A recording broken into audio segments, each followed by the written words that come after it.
بسم الله الرحمن الرحيم.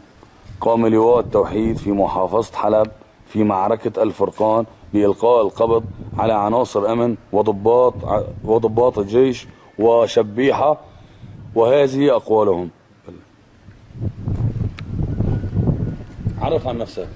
أنا الرائد غسان سعد من مرتبات المصنع 419 مطار النيران. عرف عن نفسك. أنا العقيد محمد الراشد المحيمد من مرتبات الجيش الشعبي الرقة، وألقي القبض عليه عندما كنت عائد من محافظة الرقة على مدخل مدينة حلب.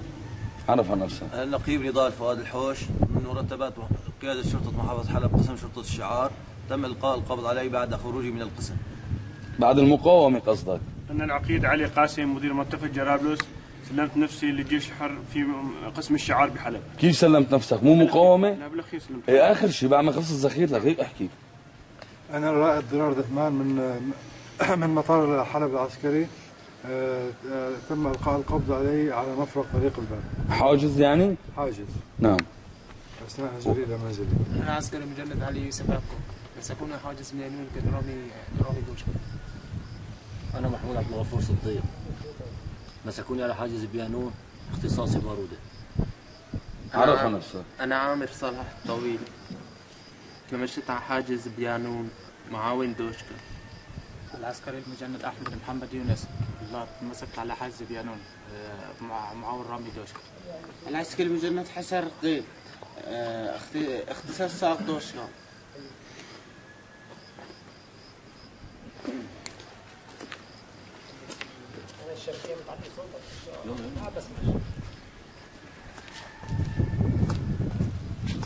عرف عن نفسك يلا.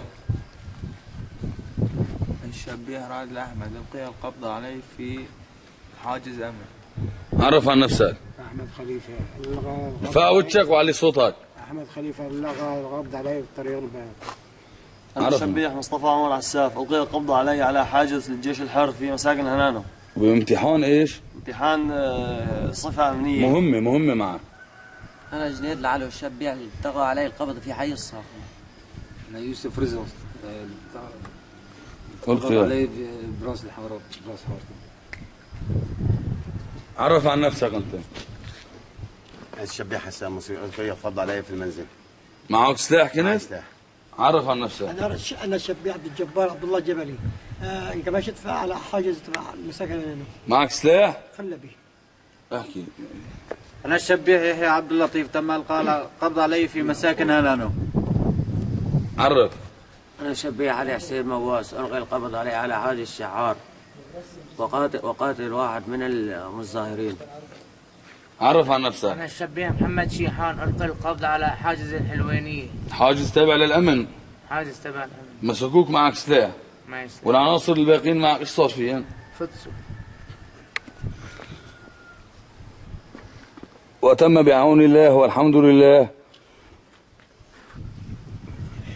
تكبير. الله أكبر. تكبير. الله أكبر. وهذا مصير كل من يتعاون مع النظام، إن كان شبيحا أو ضابطا أو مجندا.